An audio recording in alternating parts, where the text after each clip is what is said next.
My name is Dr. Kevin Pecca. I wanted to make a podcast that exposes people to the true miracles of life and health. All the guests on this show have been specially picked because they bring something positive to the world. They have some of the most amazing and inspiring life stories. These people have a passion for living, healing, and leaving the world better than they found it. There is something inside these people that made them keep fighting through all the tough times, even when people told them it was not possible. They carried on and made their lives beautiful again. And now they are sharing their experiences with the world. This is the Expect Miracles podcast. Enjoy the show.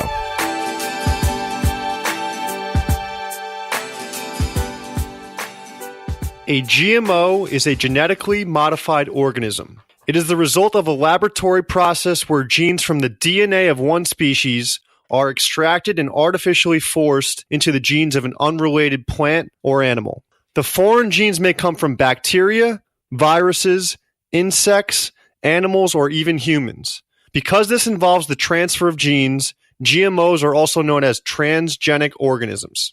GMOs are now present in the vast majority of processed foods in the U.S. While they are banned as food ingredients in Europe and elsewhere, the FDA does not even require the labeling of GMOs in food ingredient lists. New research is stating results of GMOs have no health benefits, only economic benefits. Dr. Niko Hall breaks down the pros and cons of GMOs in the U.S. today. Please welcome Dr. Niko Hall. Today on the podcast, we have Dr. Niko Hall, and it's an honor to have him back. And today we're going to talk about GMOs and the importance of eating organic. And Dr. Hall is going to throw in some extra things that he finds important, and he's a wealth of knowledge in this area. So please welcome Dr. Hall. Hey, Kevin. Thanks for having me back on. Enjoyed the last time we got to chat about functional medicine approach and how we achieve health through that. And today, GMO and organic food is a huge topic. A lot of proponents and people against both sides of the coin when it comes to GMOs. So happy to talk about, some of their arguments and what is valid in those pro-GMO arguments. And then at the same time, what we're starting to figure out now, which is shedding some new light on the issue that can't really be ignored to this point. Great. That's unreal. So, Niko, what is a GMO? So, GMO, genetically modified organism, is different, from breeding practices that bring out certain traits in crops that make them stronger, which has kind of been the farmer's approach for millennia, selecting the best corn and keeping those seeds and continuing to do that. And hybridization. GMO, on the other hand, is relatively new. I believe the first crop was introduced in the early 80s. And so basically what GMO is selecting genes from other organisms that would be beneficial to a crop for one reason or another, and inserting that into the crop's DNA, hence the genetic modified organism, inserting alien genes essentially. And that feat in its own is very impressive, to be able to manipulate DNA of these foods and create traits and characteristics that make them more resilient to pests and problems that farmers encounter and increase yields and things like that. That's a huge breakthrough. There's no wonder why it's so popular these days and so many farmers are growing it. At the same time, I feel we are a little bit quick to make these available to the public, and our current understanding of the genome, even right now, is elementary at best, where we just don't know enough about it to be putting these crops out there in such drastically high numbers and exposures. So when we talk about GMO, there's basically two kind of main areas. One is they make them resistant to a pesticide called Roundup. Main ingredient in that one is glyphosate. It's an herbicide. So essentially, they're crops that have this Roundup resistance. They're able to just douse their whole field in the glyphosate and the Roundup, and their crops won't die, but every other weed will die.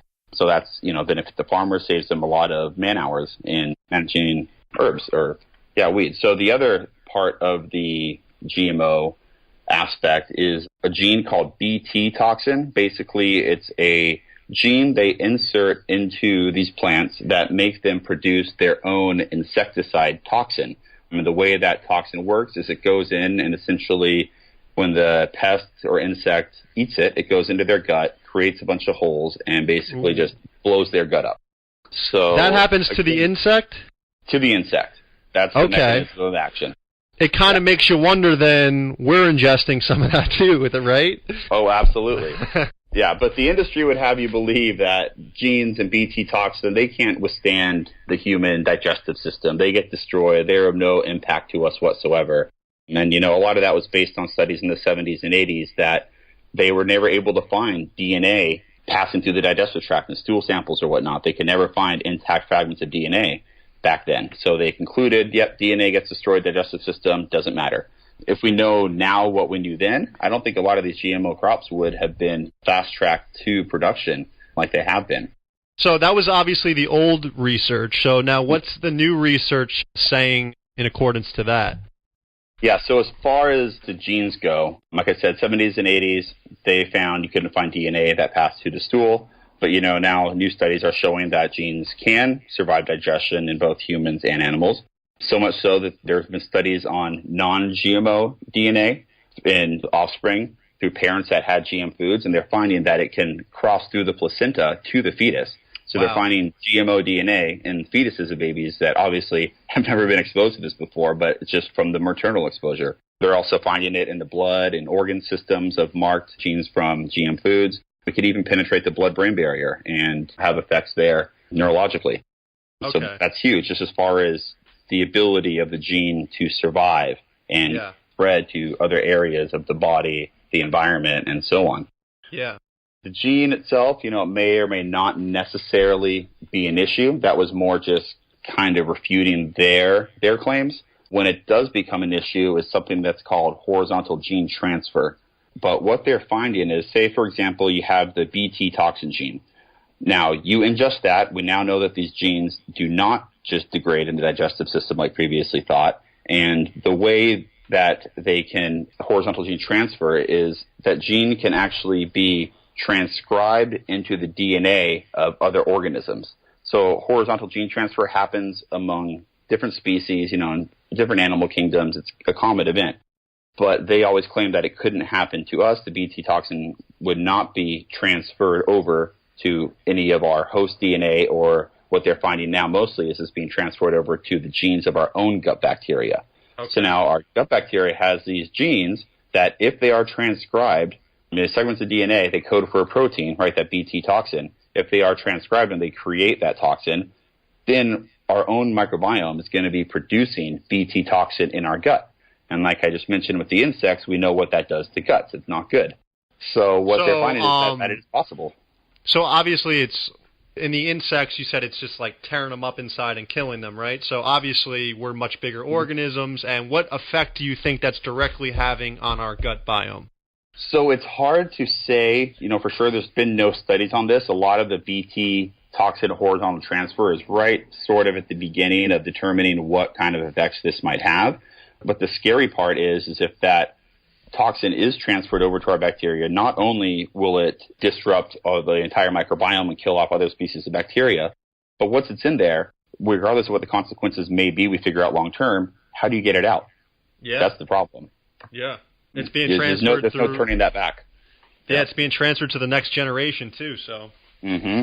Another thing, while we're on the topic of genes, part of making a GM food, when they're inserting a gene into the DNA of whatever crop that they want to grow, is they use antibiotics to sterilize the area and make sure nothing else gets in there. So what they do is they put antibiotic-resistant marker genes, which are basically genes to make that crop resistant to antibiotics, so that when they apply these antibiotics to them in the manufacturing process, they're not destroyed.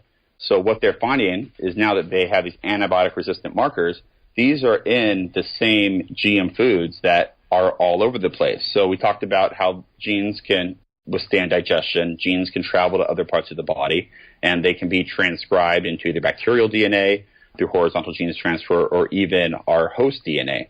So if you have antibiotic-resistant genes that we're eating are being incorporated into our bacteria, into our DNA, that really increases the odds of developing superbugs. And you said on the last podcast episode, what's the percentage of our immune system in our gut? 70 to 80, depending on who you talk to, but that's significant. Yeah, unreal. Yeah, and then the thing is it might not be a widespread issue, but it only takes one gene transfer of that ARM gene, that antibiotic-resistant marker gene, to go to a potentially pathogenic bacteria like C. diff or a new form of E. coli, things like that. And that one bacteria spreads, you can't treat it with antibiotics. Because it's resistant, yeah. Yeah, and it only takes that one time. So that's what's terrifying about that. Yeah, that is pretty terrifying. Okay, so we have all that going on. So are all these products, so if it doesn't say certified organic on the label, it's got a GMO in it? Not necessarily. It really depends on who you're buying from. So speaking from personal experience with the whole certified organic, we grow wine grapes in Santa Barbara County. We grow Pinot Noir and Ancient Mission grape. And we do all of our farming organically, biodynamically, with environment number one. However, the certification process to be certified organic is very expensive and laborious. Mm-hmm. So a lot of times you can be farming organically. You don't want to pay for the certification. Right. Each bottle of wine that has that on there, you have to pay for. It's just the application fees, membership fees. It's insane. So small farmers oftentimes don't want to be spending their money on a certification when they're just growing it organically because of their own principles. And then they pass that charge on to the consumer, which is one reason people say organic is so expensive. And I can talk more about that in a minute, than the subsidization of other GMO crops. But while we're on that, certified organic definitely means there's not going to be any GMOs in there. They're not using any artificial pesticides or hormones or antibiotics, anything like that. Organics do have natural pesticide, herbicide applications that they can use. However, they're not chemically based, so they're not as resilient in nature. If you're really concerned about that, a couple things you can do is just rinsing your produce really well. I was reading yesterday, soaking apples or what the fruit might be that you're going to eat the skin on in a solution with some baking soda and water for 10-15 minutes removed 80 to 90% of all pesticide residues. Yeah, baking soda and water.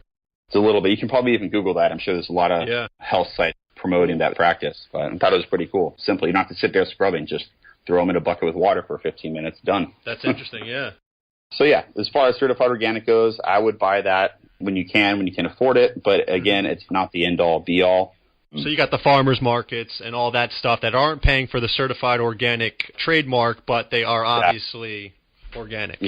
Yeah, so you can put that you farm organic, but you're not certified organic, which is fine. Right. So, but if it's on the shelf at like ShopRite or something, and there's no organic label on it, there's most likely.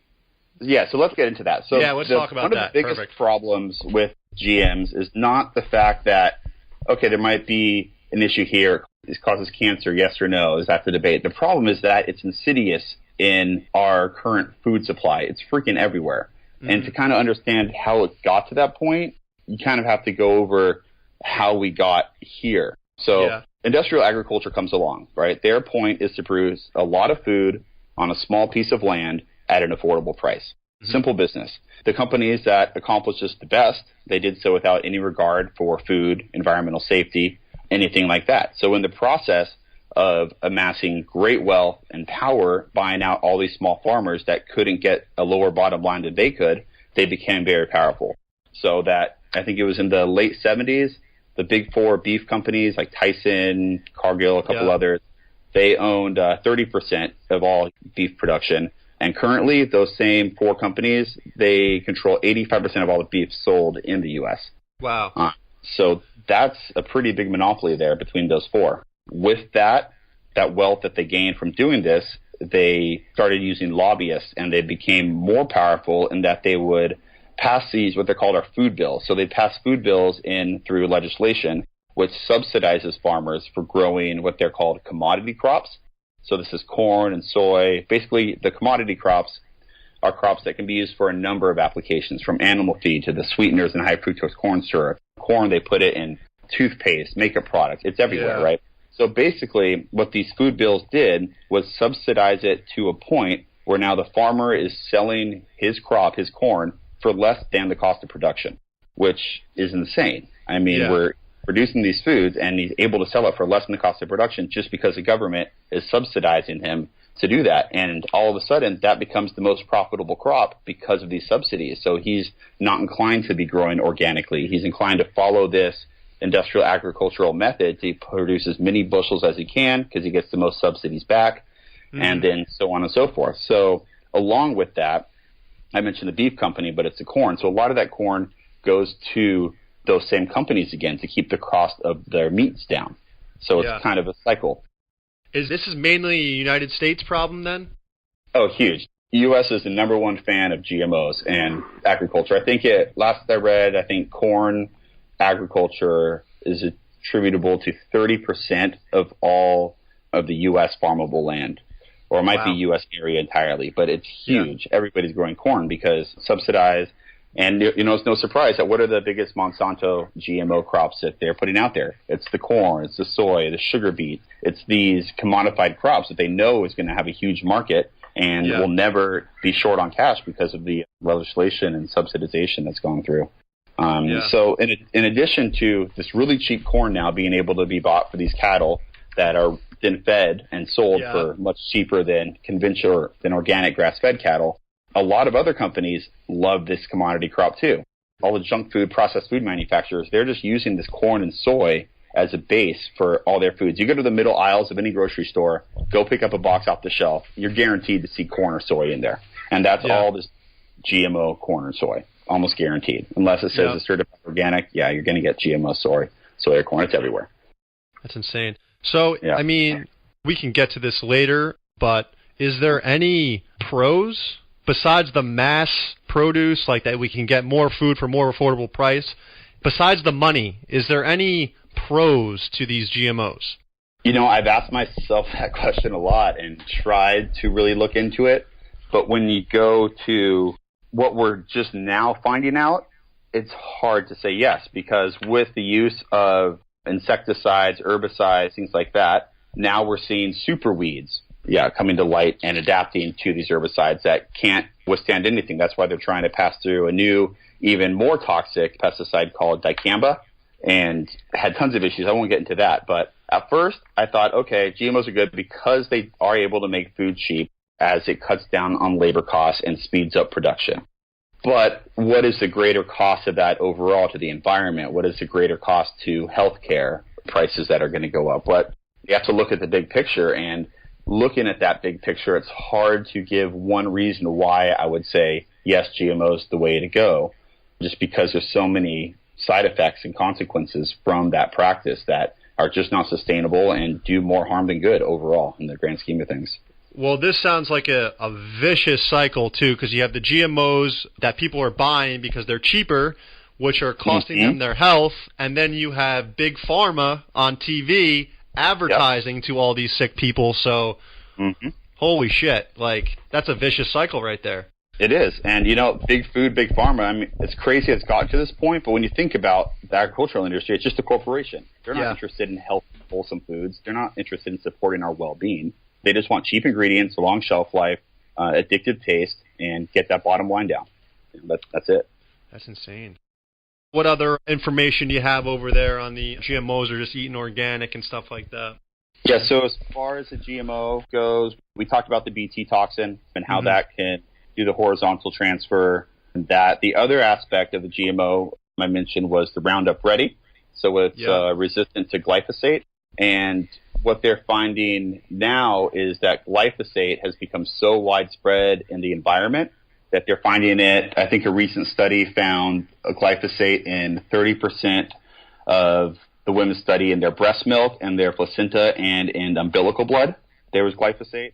I think another study I had read recently out of Canada found glyphosate in the bloodstream of 90-something% of pregnant mothers, the average levels of which are known to be endocrine disrupting to a fetus. Causing birth defects maybe, or? Oh, yeah, delayed development. Everything during fetal development is basically hormones dictate what happens when. Gender differentiation, growth of this aspect of the body, growth of that one. And if those hormones are skewed or interrupted, which endocrine disruptor is, it interrupts the normal hormonal messages and signals, then anything can happen. This is what we saw with DDT back in the 80s, especially here in California. There was huge problems in the environment because they were spraying it everywhere. All of a sudden, there were, hermaphroditic seagulls and sea lions couldn't have sex anymore and reproduce. And DDT being a pesticide? Just that they were just spraying? Okay. Yes, it was for mosquitoes. And of course, guess who manufactured that one too? Monsanto. Wow. Some things never change. I feel like with these companies and corporations, they know that there's going to be problems. They make enough money ahead of time So that paying out in the lawsuits is just business as usual. They're still more profitable to push it through anyways. So who do we have on the other end of things saying that this is wrong, and are they big enough to make a difference and stop it? And I'm sure it's growing, but who do we have in that department? As far as agencies go, now with our new supreme leader, it's hard to say that we're getting in that direction anytime soon. It's a lot of just kind of grassroots movements and people who are trying to speak out and creating their own kind of small organizations. There's nothing big. If anybody wanted to look more into the whole GMO issue, Google Jeffrey Smith. He wrote the book Genetic Roulette, and I believe there's a documentary out there called Genetic Roulette, which provides a lot of really good information, and they'd give you the right resources if you wanted to kind of help spread the word and be more active, or just read up more on it, get more information. Something that helps too, as far as trying to avoid GM foods, avoid pesticides, is, I don't know if you've heard of it. Have you heard of the Clean 15 Dirty Dozen? No. The list that the Environmental Working Group, EWG.org, puts out every year, and it lists the Dirty Dozen, the 12 produce items or vegetables or fruits that are most likely to be either GMO, contaminated with pesticides, and unhealthy to eat. And it also, on the flip side, gives you the Clean 15, which are those 15 fruits and vegetables that are least likely to be GMO, use pesticides on, et cetera, et cetera. So if somebody's on a budget, sometimes that's what I will do too, is I'll resort to that list. So any green leafy veggies, anything that you eat the whole part of, like celery, for example, that's really porous, that can absorb, is typically going to be in that Dirty Dozen, because any pesticide that's sprayed on it, it's just going to be absorbed right away. You're not peeling off the skin to remove that outer layer that they get on it. So it's just kind of a cool way to know, okay, if I'm just going to buy organic, I'm on a budget, I'm just going to stick to these 12, I'll buy organic, because I know that there's a high likelihood that they're not going to be very good for me. Could you rattle off a couple of those things on the list? Yeah, let me pull it up here. I know, the squash are on the Dirty Dozen because those are a pretty common GM food. Like I said, all leafy green vegetables, so your spinach, I believe broccoli's on there too. Papaya, I believe, was another one, because there are a lot of GMO papayas out there, unfortunately. I'll give you the whole list. It's pulling up right here. But in the meantime, I'll just mention, too, that wheat and bread. So wheat is not GMO, right? Most of wheat has been hybridized, totally fine, but most of the wheat out there is not GMO. But what they're doing now in practice is that they use glyphosate right at the end, right when they pick the wheat, after they harvest the wheat, they spray it with glyphosate as a treatment, and that enables it to ripen quicker. So even though they haven't really been farming it with glyphosate the whole time, they're blasting it with this pesticide right at the end, and then it goes right into production to flour and right to the shelves. And they're doing that so they can technically say that it wasn't treated with pesticides at the time of growth? They're not making those claims, no. So they're not making any organic claims. It's just common practice. So it might say non-GMO or whatever, but that doesn't mean they're not using glyphosate and Roundup on plants that are not GMO. And the way that glyphosate works, number one, it's a mineral chelator. So what that means is it binds a mineral and takes it out. So when we're spraying it on these crops, it's binding and chelating minerals out of the soil. So now the plants have less minerals to absorb through the soil. At the same time, it's binding and chelating minerals out of the plants too. So the plants don't have the healthy soils they once had to get their nutrients from. And at the same time, the glyphosate's preventing them from storing and obtaining the few nutrients that they might be able to get. So when we get that, so say that's for the animal feed, right? We do that on all the corn. So this corn's super nutrient poor. We're giving that to all of the cattle now, all the pigs, everything that are eating these grains. They're not getting the nutrients either. So we're getting nutrient deficiency starting at ground one, and it just works its way down the food chain all the way to us. So not only is the glyphosate in our systems chelating minerals out too, or that we're getting from GMO agriculture chelating them out, but the food itself is just poor in minerals and nutrients because of the use of glyphosate and its chelating effects. And we haven't even been able to study this long term. Like, we don't know how this is going to look in 20 years because it's so fresh, right? So there's no long-term study. There's no labeling. There's no post-market monitoring. There's no regulation. It's insane. We're guinea pigs. That is unbelievable. I'm interested in that Clean 15 list too then. Yep. Let me see. We're supposed to have all sorts of advertisements on their page now for their holidays. They couldn't wait. Yeah. As soon as Halloween's done, buy your holiday gift basket now. All right, 2017 Dirty Dozen list. And if anybody wants to access this, they can go to the Environmental Working Group's page. It's ewg.org. A lot of great resources on there. So as far as the most likely fruits and vegetables to be GMO or contain pesticide residues, in 2017 they found that number 1 was strawberries. Wow. 2 was spinach. 3, nectarines. Number 4, apples. So those 4, a lot of people eat those on the daily. Oh, absolutely. Those are worst offenders. Moving on from there, you have peaches, pears, cherries, grapes, celery, tomatoes, sweet bell peppers, and potatoes. So a lot of staples in the diet, and those are all on the Dirty Dozen list. So make sure that you're getting those organic when you can. Farmers markets even better. As we all know, nutrients, especially antioxidants in produce, they degrade over time. So you want to be getting your produce as fresh as possible. Best way to do that's at the farmers market.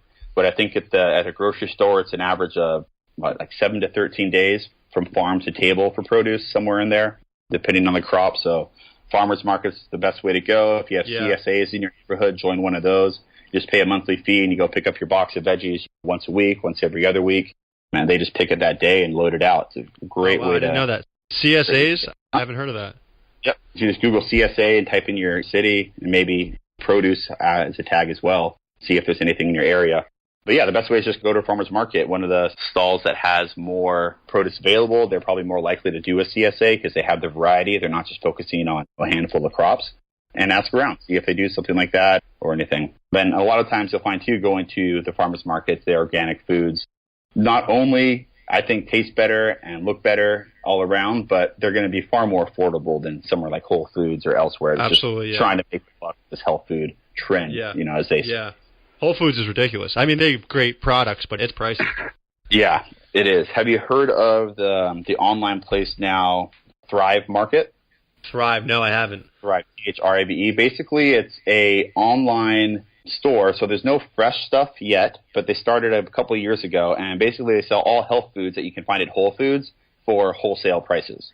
So It's like you spend $60, you get the year membership. We did it for a year and a half last year, and it was great. You stock up on all the stuff that you're saving significant amounts of money on. What I really like about their company, they kind of have a conscious approach to making good food more affordable, is that for every membership that you sign up for, they donate a membership to a lower income family. Wow, that's awesome. Cool. Yeah. So did you do that every time you wanted produce? You would go on that website and do that? Well, it wasn't for fresh stuff. I find the most difficult thing when it comes to eating healthy is like a gluten-free pasta or an organic, good quality like quinoa rice or any kind of jarred stuff, marinara sauces, barbecue sauces that's not just full of high fructose corn syrup or sugars that have a really good profile. So as far as pantry items, they were great.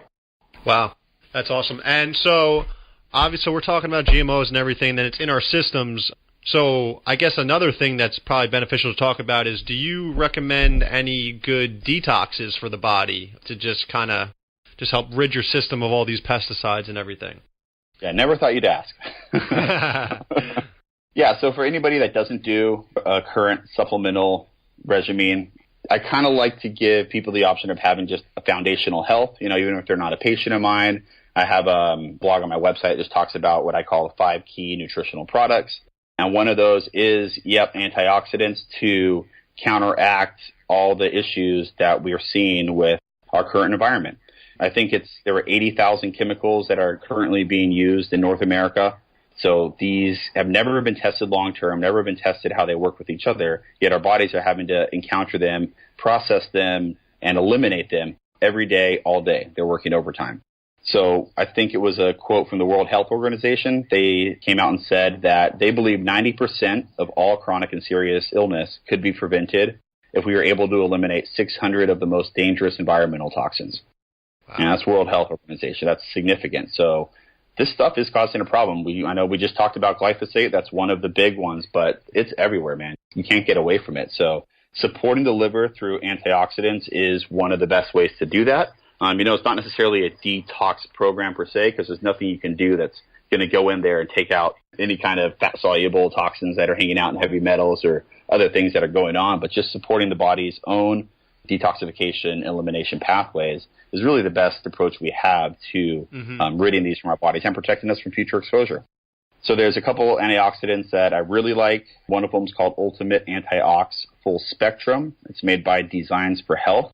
It's the most comprehensive one I've found to date, just based on the number of vitamins and nutrients in there. It's called broad spectrum because it covers so many different forms of antioxidants, from herbal to the vitamins and minerals to, I think curcuminoids are in there, holy basil, ginkgo. I mean, there's tons of stuff in there. And of course, the big three, vitamin A, C, E, your ACEs, those are your big antioxidants too.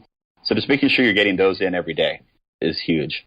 Another one that for antioxidants, if people like to get it more from a plant source, you can do a greens drink called Nano Greens. It's made by Biopharma Scientific, NanoGreens.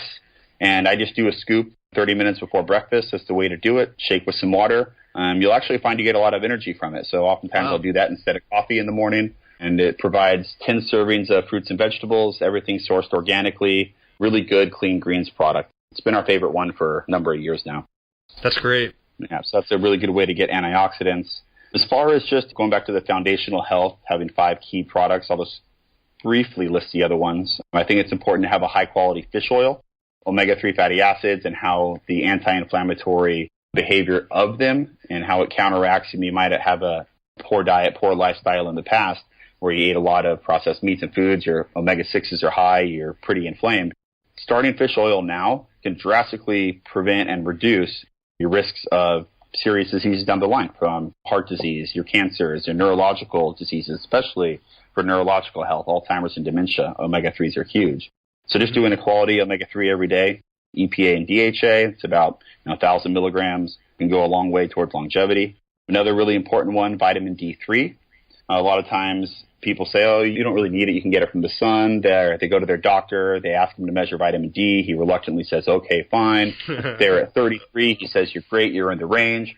All the research actually says that the ideal range for vitamin D3 is minimum 50, better at 70. So we're looking to get patients more in the 50 to 70 range for vitamin actually to be at a level that your body requires. And that's the level that we see in the research that prevents certain diseases.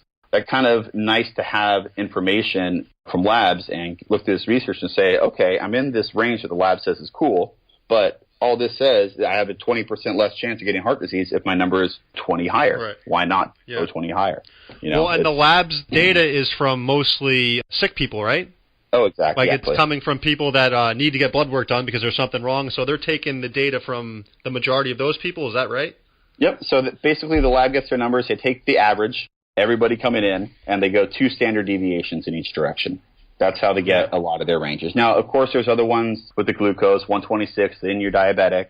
But still, 124, just because you're not classified diabetic yet, you're having some insulin problems, and you need to make a change before it gets there. And at the same time, people can be 126, and then they finally get their glucose fasting down to 102, 103. They think they don't have diabetes anymore, and they're in the clear. But that's not the case. It's a sliding scale. So you have to be kind of skeptical of the lab values and how most often you can be at one end or the other, but as long as you're right next to that number, not over it, they say you're totally fine. It's not the case. Yeah. That's crazy. I actually heard, I'm not sure if this is true, Vermont, is that only one of the only states that doesn't allow GMOs in their entire state? Did you hear that? Somebody, I don't have any research behind this, but somebody told me once that Vermont is completely GMO-free. Wow. I know that they were the first one to pass GMO labeling laws, but Monsanto's fought them tooth and nail. Oh, another big reason to hate Whole Foods is when California had the GMO labeling law, they donated a lot of resources and money towards getting that overturned. So they were on the anti-labeling campaign. So yeah, it says Vermont sources all our ingredients non-GMO. This is the bread, at least. The bread is non-GMO. No, but as far as that goes, I mean, the U.S. is way far behind. I think it might have been Malta that just joined in to try to not allow renewal of the use of glyphosate in Europe, and they joined now 12 countries in the European Union that are trying to ban the use of glyphosate. So that's huge. How is Europe accomplishing all this? Honestly, it's because they're doing it right. Lobbyists we have influencing our government. Yeah, very true.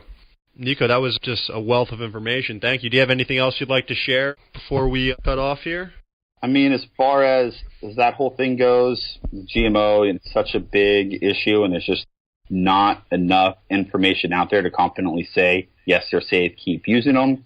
It's actually quite the contrary. Studies that are coming out now are actually showing a lot of problems with the feeding studies, things like that. So my advice is just to advise patients to avoid GMOs the best they can. Yeah. And that reminds me, there's actually a quote that I had found when I was doing a presentation not too long ago from the American Academy of Environmental Medicine.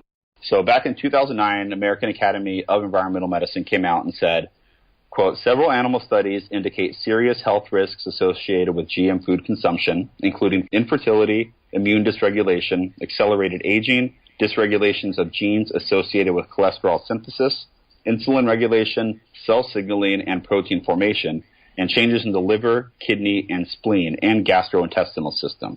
So back in 2009, based on this, the AAEM, they've asked physicians to advise all their patients to avoid GM foods. That was almost 10 years ago now.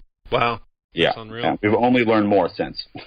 Very true. Yeah, new studies keep coming out.